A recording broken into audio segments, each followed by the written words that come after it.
What's going on, guys, and welcome back to the channel for another edition of the Tactic Tester. This is episode number 24. We've already had 23 insane tactics on the tester so far, and today we have yet another one. This is a new creator on the series today, so I'm looking forward to welcoming them in later. But before we get into things, let me remind you of the rules of this series and the current state of our leaderboard.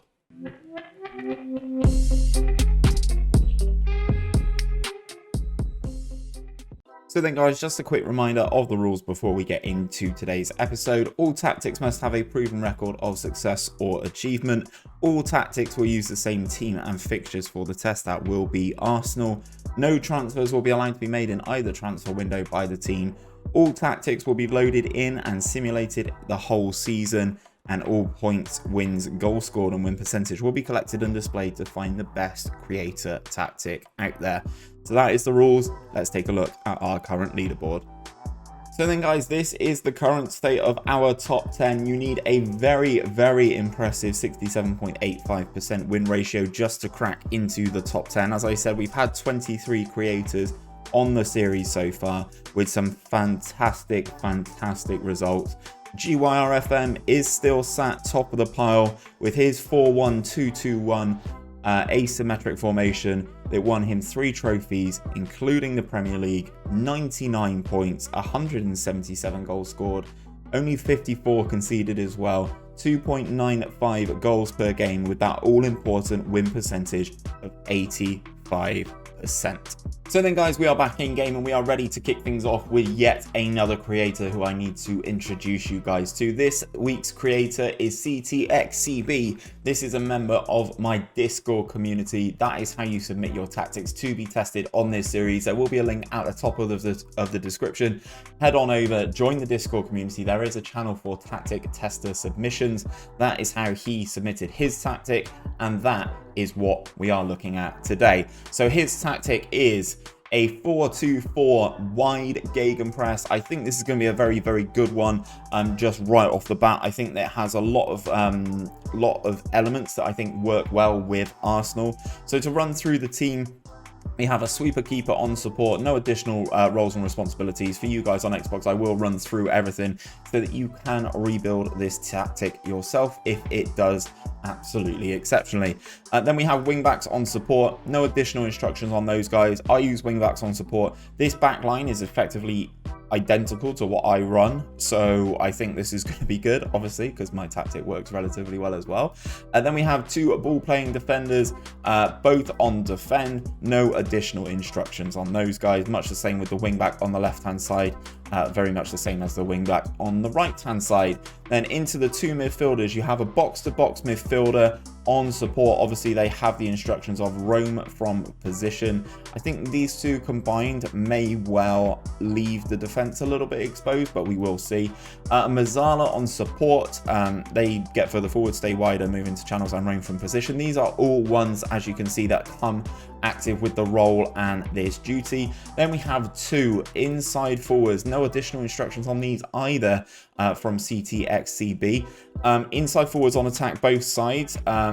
They come with, as you can see, dribble more, cut inside, take more risks, cross less often, and get further forward. And this is where it gets interesting for me. They have a false 9. He has a false 9 on support.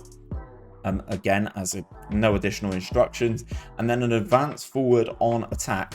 Now, I think this sort of area, the pitch, sort of the front 4 of this 4-2-4 really does play into Arsenal's strengths, really, because you'll get Pepe in here, Aubameyang, Lacazette. I think it fits all of their main key players. As you can see on the tactical style, it is a custom gegenpress with a positive mentality. Again, that is exactly what I do. And there's lots of instructions on here. So it's a wide attack in width, underlap on both left and right side, focus play through the middle, hence the underlaps, and playing out from defense.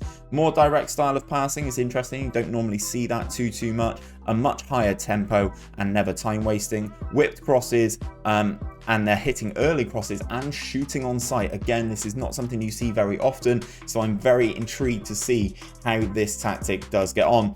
The dribbling is run at defense, and the creative freedom is be more disciplined. In transition, this is a gegenpress, so we will be counter pressing, and when possession has been won, we will be countering, distributing quickly from the goalkeeper to either the centre backs or the full backs, and the distribution type is to roll it out. If you need to pause the video at any stage, guys, just to make sure you get these instructions down, please feel free to do so. Out of possession, we have a much higher of engagement and a higher defensive line. Again, that is what is done with the gegenpress, forcing the opposition outside on the defensive width, using tighter marking, extremely urgent pressing intensity, and preventing a short goalkeeper distribution. Now, as I said, I think this front four is going to be really nice for Arsenal. Before we get into every simulation, we do a quick pick so you guys can see who will sit in what areas, and this is what we've got today. So Leno in goal, Bellerin, Holding, Gabriel, and Kieran Tierney. Thomas Partey as the box-to-box midfielder. I think he could be very, very good there. Dani Ceballos as the 𝘼𝙗𝙤, Pepe on the right, Saka on the left, which is good. I like Saka in this game. I'd love to see him develop a lot this season in this simulation. Lacazette, and then Aubameyang up top. Aubameyang is the advanced forward, Lacazette is the false nine. In terms of the partnerships and how it's looking, it is looking pretty strong all across the pitch. I'm kind of a little bit worried about this area, but I'd like to think that Pepe as an inside forward will kind of occupy a little bit of this space.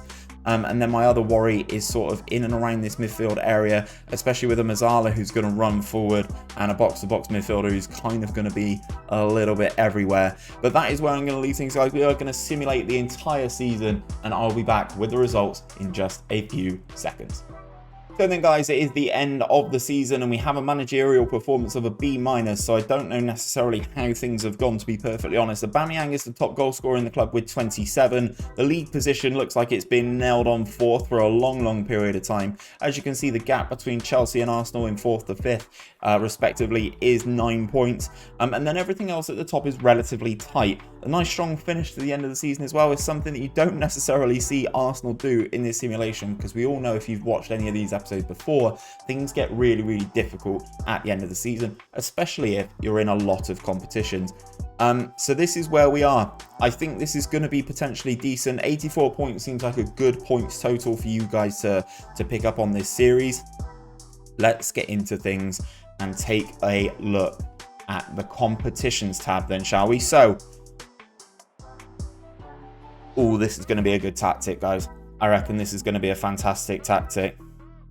In terms of the win percentage, where they are in a lot of these competitions, I think this is going to be very good. So we'll work from right to left. Community Shield winners, that means they beat Liverpool in the Community Shield final, which is great. Runners up in the Carabao Cup, losing in extra time to Manchester United as well. No actual flight in that. Knocked out the FA Cup at the semi-final stage by Manchester City, and that was won by Manchester City. And then winning the Europa League, beating Roma 2-1 in normal time, is a very good result. And then obviously finishing in 4th in the Premier League. As I said, guys, by getting further in these competitions, it usually results in a good win ratio. Okay, so what we're going to do is we're going to jump into the schedule, and we're going to filter, and we're going to filter these by competitions, and we're going to start first and foremost with the Community Shield. So let's see, let me resort this by date. There we go. So Community Shield beat Liverpool 2-1 in 90 minutes at Wembley. Reece Nelson and Ainsley Maitland-Niles getting the job done. Beating Liverpool in any competition is very difficult in this Football Manager, as I'm sure you guys know. So this is a very good result. Despite it not being in one of the most competitive games of the season, it is still a very good result, and not necessarily a trophy that everybody wins in this in the tactic tester.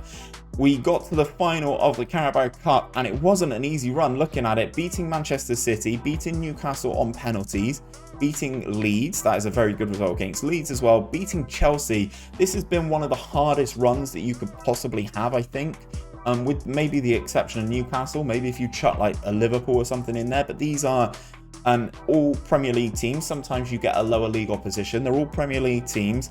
Away at Man City, playing Chelsea as well. Leeds are no slouches. I think this is a great run. And then unfortunately undone in extra time thanks to Daniel James scoring a goal in the 112th minute to win it for Manchester United at Wembley. So unfortunately not it in the Carabao Cup. Let me reorganise those by date. I keep clicking the wrong thing. And let's take a look at the FA Cup run.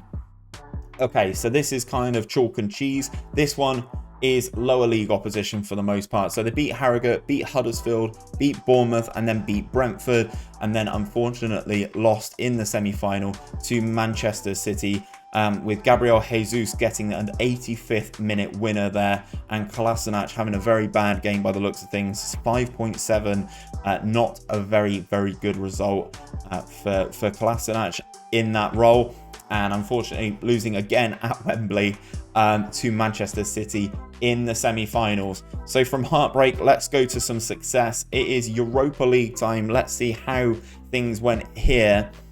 This could well be the deciding factor as to how good the win ratio is. Interesting group, Krasnodar, Rangers and Midtjylland. That is a very interesting result, and I don't quite understand how that's happened, losing 5-1 away in Denmark.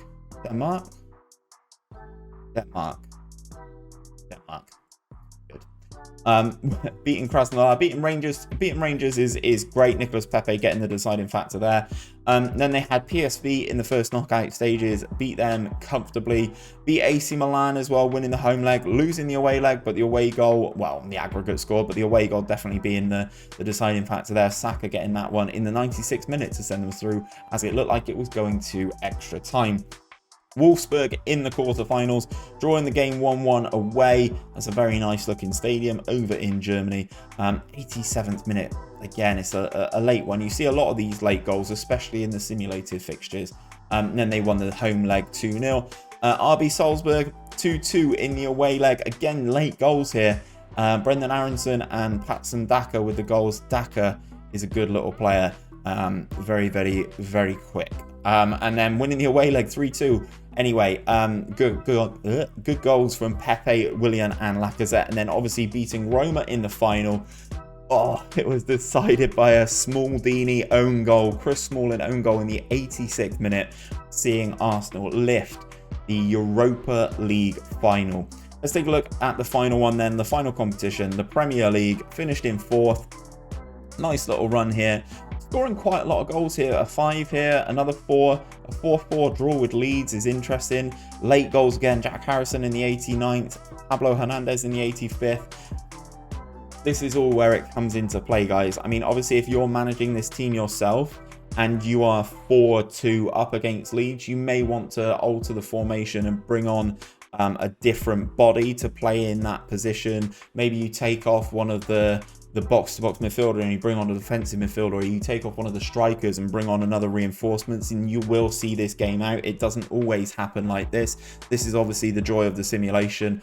1-1 draw with Spurs. Draw with Villa, not necessarily the greatest. Losing to Brighton, a very interesting one. Beating Spurs, that'll be a very nice result. 6-2 there. The double header with Man City, losing 2-1 at home. Sergio Aguero doing the business there. 4-4 again. A lot of these high scoring games. 4-4 away at the Etihad. Nice little run of unbeaten in January. Good results here against Southampton, Everton, Leicester. They're all very good results. February up next, losing a 4-5 against Manchester United. Lots of goals in the first half for Manchester United there. 10th minute, what's that? 10th minute, 20th minute, 22nd minute, and 32nd minute. Arsenal, all of their goals coming in the second half pretty much. Very interesting there. And then this is where things really start to tick up then. So from after losing to Manchester United, going on a run of 1, 2, 3, 4, 5, 6, 7, 8, 9, 10 consecutive victories in the Premier League, including teams like Liverpool and Chelsea, is a fantastic result. I think this could well be a very good tactic. Then the final month of the season, beating Brighton, drawing with Newcastle, drawing with Aston Villa. If you win those 2 games, I think they win the Premier League. Like, if they win those 2 games, they win the Premier League. That's crazy. Beat Everton, got absolutely pumped by Chelsea. Timo Werner scores in Football Manager. If he doesn't score in real life, he does score in FM. Then they beat Liverpool and they beat Manchester United. These 3 games to end the season, all away from home, getting 2 results and 1 defeat in that is absolutely sensational, guys. So let's have a look at the team report and the analyst report and see how this tactic has got on. As you can see, general performance is far and away exceeding goals per game and the expected goals per game in terms of the Premier League average. High number of shots per 90 minutes compared to the average, and finds the target with a relatively average number of shots, so they've not actually been as clinical as they could have. If you go into the scoring, you can see a lot of shots per game, but not necessarily as clinical as you would expect, almost nudging 24 shots per game, which is absolutely ridiculous, but less clinical than a lot of teams. If you just see this conversion rate improved by about 2% and they sort of sit over here, this would be an unreal formation, guys, unreal tactic. We go into the conceding. Again, this is something that I was kind of worried about. So they face around 10 shots per game, and the opposition conversion rate is much higher than theirs, knocking them in and around 13.5%. As you can see, we face fewer shots per game than the average, but concede more goals than would be expected from the number of shots we face. Again, the Arsenal defence doing the Arsenal defence kind of thing. In terms of everything then, plus 22 clear-cut chances for and against. It's not necessarily the most defensive formation, but it does get the job done. As you can see in the plus 22 clear-cut chances. Creating a chance every 4-6 is good, but giving up a chance every 58 minutes, again, is not too great. In terms of formations and what has worked well, 16 different formations. Most commonly faced tactic was a 4-2-3-1 wide, which we played for 960 minutes out of 2,404 minutes. So they play that 4-2-3-1 wide, and that is actually one that it struggles against. But it seems like it's absolutely dominated everything else. Very, very interesting. As you can see, the formation there in the last game against Manchester United, you won't be able to see everything because it's kind of sat behind my big fat head. But a good result nonetheless. Nicolas Pepe doing the business from that inside forward spot. So what I'm going to do, guys, I'm going to get my calculator out. We're going to see where this tactic falls on our leaderboard. I think it's going to be a good one. I think it could well crack into our top 10. I'll be back for that in just a second. Okay then, guys, so CTXCB has come in 9th on our leaderboard. He has cracked it into the top 10 with his 4-2-4 formation. As you can see, it picked up 2 trophies, finished 4th inside the Premier League with 84 points, 155 goals scored, 85 goals conceded, 2.42 goals per game, and that all-important 68.75% win ratio. So then, guys, that is another edition of the Tactic Tester in the books. 24 tactics have been on the leaderboard. Do you think you have what it takes to crack into our top 10 and maybe knock GYRFM off the top of the leaderboard? If you do, don't forget to join the Discord via the top link in the description. Come on in, submit your tactic, and we would love to get you on this series. But that is where I'm going to leave things for today's episode, guys. If you have enjoyed it, don't forget to drop a like on things down below and subscribe if you are new around here for daily Football Manager content. Until next time, guys, take care, and I'll see you very soon.